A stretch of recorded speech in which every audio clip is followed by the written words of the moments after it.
حضرت عبداللہ بن جعفر رضی اللہ تعالی عنہ ایک مرتبہ جنگل میں تشریف لے جا رہے تھے۔ راستہ میں ایک باغ پر گزر ہوا۔ وہاں ایک حبشی غلام باغ میں کام کر رہا تھا۔ اس کی روٹی آئی اور اس کے ساتھ ہی ایک کتا بھی باغ میں چلا آیا اور اس غلام کے پاس آ کر کھڑا ہو گیا۔ اس غلام نے کام کرتے کرتے ایک روٹی اس کتے کے سامنے ڈال دی۔ اس کتے نے اس کو کھا لیا اور پھر کھڑا رہا۔ اس نے دوسری اور پھر تیسری روٹی بھی ڈال دی۔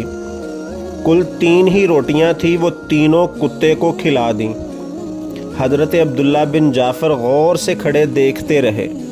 جب وہ تینوں ختم ہو گئیں تو حضرت عبداللہ بن جعفر نے اس غلام سے پوچھا کہ تمہاری کتنی روٹیاں روزانہ آتی ہیں؟ اس نے عرض کیا آپ نے تو ملاحظہ فرما لیا 3 ہی آیا کرتی ہیں۔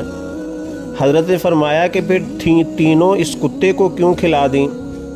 غلام نے کہا حضرت یہاں کتے رہتے نہیں ہیں، یہ غریب بھوکا کہیں دور سے مسافت طے کر کے آیا ہے، اس لیے مجھے اچھا نہ لگا کہ اس کو ویسے ہی واپس کر دوں۔ حضرت نے فرمایا کہ پھر تم آج کیا کھاؤ گے؟ غلام نے کہا ایک دن فاقہ کر لوں گا، یہ تو کوئی ایسی بڑی بات نہیں ہے۔ حضرت عبداللہ بن جعفر نے اپنے دل میں سوچا کہ لوگ مجھے ملامت کرتے ہیں کہ تو بہت سخاوت کرتا ہے، یہ غلام تو مجھ سے بھی زیادہ سخی ہے۔ یہ سوچ کر شہر میں واپس تشریف لے گئے اور اس باغ کو، غلام کو اور جو کچھ سامان باغ میں تھا سب کو اس کے مالک سے خریدا اور خرید کر غلام کو آزاد کر دیا اور وہ باغ اس غلام کی نذر کر دیا۔ سبحان اللہ۔